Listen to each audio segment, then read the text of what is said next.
The humiliating hostage release ceremonies must stop. That's Israel's message to Hamas and to the whole world.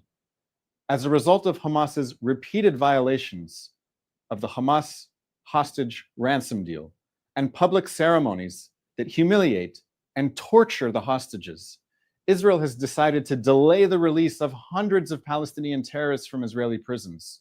Terrorists who were supposed to be released as part of Israel's ransom payment to Hamas. Israel said that it will not release additional terrorists until the next release of Israeli hostages is guaranteed and without the humiliation and the torture and the public ceremonies. The people of Israel are fighting savage psychopaths in Gaza who took a mother and her babies hostage, murdered the mother and her babies, demanded a ransom for the return of the bodies of the mother and her babies, and invited the public in Gaza to a parade where coffins of the babies and a woman wrongly identified as the mother were handed over to the Red Cross. It's unbearable. There are 69 hostages who remain in Gaza right now. We need more pressure on Hamas and more pressure on Hamas's patrons, Qatar, Turkey, Iran, and South Africa, until every hostage is home and Hamas is removed from power in Gaza. The Trump administration sees what's happening. Secretary of State Marco Rubio said in a tweet, Hamas's treatment of hostages, including its brutal murder of the Bibas family, further illustrates their savagery and is yet another reason why we are saying these terrorists must release all of the hostages immediately or be destroyed. Remember, Israel is not just fighting Hamas in Gaza. Israel is fighting a 7-front war against the Iranian regime and its proxies in Gaza, the West Bank, Lebanon, Syria, Yemen, Iraq. You may think that there's a ceasefire in Gaza for now, and that's it, but that's not it. There's a war going on. The IDF carried out strikes this afternoon against Hezbollah rocket launchers in Lebanon. The big news in Lebanon today is that Hezbollah is finally holding a public funeral for its late warlord, Hassan Nasrallah. Yesterday, the IDF conducted a strike on the Syria-Lebanon border where Hezbollah smuggles weapons. Israel continues to carry out major counterterrorism operations in the region of Samaria in the northern West Bank. Israeli troops have been operating in the Palestinian city of Tulkarem, which is next to Israel's coastal plain and just 9 miles to the Mediterranean Sea. Israeli tanks today are operating in the area of Jenin for the first time in 2 decades. Palestinian terrorists are trying to turn the entire West Bank into another Gaza, a base for launching major attacks into the rest of Israel. Israel will do everything possible to stop Judea and Samaria from becoming a Hamas base. We are not going back to an October 6th reality. We're not going back to a reality where terrorist armies that want to destroy Israel are able to mobilize against Israel without a response. Many of the terrorists that Israel is releasing from its prisons in exchange for hostages are being set free in the West Bank. That's not going to make Judea and Samaria any safer for the people living there. Let's take some questions from people who are watching our live stream across the different social media platforms. Thank you, Daniel. Our first question comes from our Instagram stories. What's your reaction to the funeral of Hassan Nasrallah today in Beirut, with crowds shouting death to Israel and death to America? I saw a great response to this from Israel's foreign minister, Gideon Sa'ar, who tweeted that the images from Nasrallah's funeral now precisely reflect the historic crossroads where Lebanon stands. The foreign minister of Israel presented Lebanon with a choice. Lebanon can have an Iranian occupation in Lebanon through Hezbollah, or it can have liberation from Iran and Hezbollah and freedom to Lebanon. The choice is in the hands of the people of Lebanon. The people of Lebanon need to decide their future, and I hope they choose a future where there is not an Iranian-sponsored militia inside Lebanon that does not take orders from the Lebanese government, and that this militia, Hezbollah, can decide to start wars whenever it wants, as it did on October 8th, 2023, one day after the October 7th massacre. Where we stand right now is that Hezbollah must disarm. This is what the ceasefire requires. This is what international law requires. This is what UN Security Council resolutions require. Hezbollah must disarm. Hezbollah has not disarmed. The Lebanese government has not disarmed it. And as long as Hezbollah remains armed, that's a violation of the ceasefire. And Israel is not going to wait for someone else to enforce these violations. And that's why you're seeing Israeli activity in Lebanon still almost every day. Thank you. Our next question comes from X. Do we know what's going on with the Houthis? Thankfully, it's been a little while since the Houthis in Yemen fired a ballistic missile 2,000 miles to Israel, where I live. This was going on regularly, that this Houthi pirate army in Yemen, which shut down the Red Sea to international shipping out of solidarity with Hamas, was firing ballistic missiles at Israel.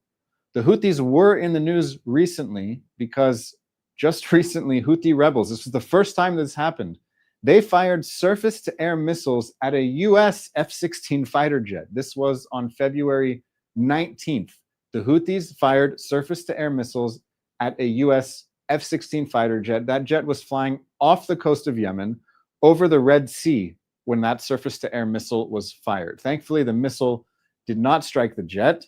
The Houthis also fired another surface-to-air missile at an American MQ-9 Reaper drone that the US was flying over Yemen outside Houthi-controlled areas. Again, this is the first time that the Houthis have fired a surface-to-air missile at an American F-16 fighter jet. I would call that a pretty significant escalation. The Houthis remain a powerful pirate militia in Yemen that, if it chooses to do so, can launch more ballistic missiles, not just in the direction of Israel, but in other countries. It can send drones to Israel, and it can cut off international shipping in the Red Sea, as it did after the October 7th massacre, out of solidarity with Hamas. So we should not forget that the Houthis are still in power in Yemen, and what's going on in the Red Sea should not be ignored. Thank you, DPR. Our next question comes from Instagram. Why does Gaza seem to hold the upper hand on the hostage deal, especially when Israel has eliminated most of the snakeheads at the top? The hostage crisis remains a difficult situation to deal with. Hamas is holding these Israeli hostages in closely guarded underground tunnels, where if anyone attempts to rescue them, the hostages could be killed. This gives Hamas an enormous amount of leverage because Israel wants to see its hostages come home. It's a very difficult war. It's a war that changed our calculations. Whereas before October 7th, Israel may have been trying to buy quiet and keep the situation in Gaza from boiling over, it all changed on October 7th, and now our position is quite clear that Hamas must be removed as the government of Gaza, and Hamas can never be the government of Gaza again, and it can't have a military. But to achieve this objective while Hamas is holding hostages is very difficult. And to pay an enormous ransom to Hamas in exchange for these hostages could mean that Hamas achieves its objective and remains the government of Gaza while seeing hundreds of terrorists released. It is a complicated and delicate situation, which is why we say constantly that we need more pressure on Hamas and more pressure on Hamas's patrons, countries like Iran, Turkey, Qatar, South Africa. Hamas needs to feel like it's isolated if it's going to come down from the tree and accept some kind of settlement, which might see the deportation of senior officials to other countries like Qatar and Turkey in exchange for ending the war and allowing the people of the region to move on. But in the meantime, it's wait and see. We have to find out what's going to happen with phase 2 of this hostage ransom deal. In the meantime, 69 hostages remain in Gaza, and we want to see them home. Thank you. Our next question comes from Ed on YouTube. What do we know so far about the conditions of the hostages who were released in this deal? And do we know anything about the next phase to come? The reports about the hostages who were recently released are quite disturbing. It is clear that the hostages in Hamas captivity were tortured, starved, chained, in some cases didn't see the sunlight for more than 500 days. Hamas was holding 2 Israeli hostages for a decade. 2 of them were returned on Saturday. Clearly, are going to need intense psychological treatment. They were already mentally ill when they entered Gaza on their own, and Hamas held them for a decade. We also have heard stories of hostages who were held in private family homes and used as house slaves. This is how hostages are being treated in Gaza. They are slaves, they are being tortured, starved, and chained. As far as what's to come, we have very little information about the well-being of the hostages who remain in Gaza because Hamas refuses to release such information. But we did see something quite horrific on Saturday, which is that Hamas brought 2 Israeli hostages in a van to the ceremony where they humiliate and torture the hostages who are about to be released. Hamas took 2 Israeli hostages who were not going to be released, but they brought them to the ceremony, made them watch, and made them beg on camera for the hostage ransom payments to continue so that these 2 Israelis could come home. This is what Hamas is doing. Hamas is trying to escalate the pressure on us. Its backers, Qatar and Turkey, don't say a word about this. That's why we need more pressure on Hamas's backers so that Hamas will get the message that this torture of the hostages in its possession must end. Thank you. This is our final question from Instagram. Now that we've seen the depths of the evil of this terrorist ideology, should Israel be changing its approach to fight this terror? The short answer is yes, of course, Israel should be changing its approach, and that's part of what we're witnessing.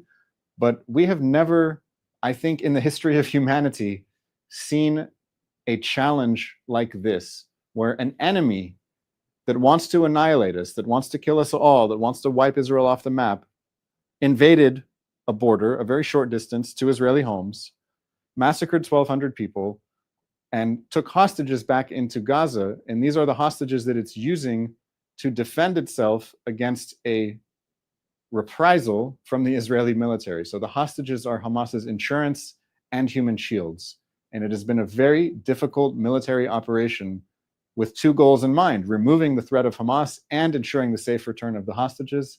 These are 2 objectives that are difficult to achieve at the same time, which is why it's critical that we need the whole world to speak with a clear voice and send a message to Hamas and Hamas's backers and countries like Egypt and Jordan that we're not going back to the past, that we need a new approach that sees a new government in Gaza that will make peace with Israel, and not a government that teaches its people to pursue a forever war against Israel. That's the change that we need.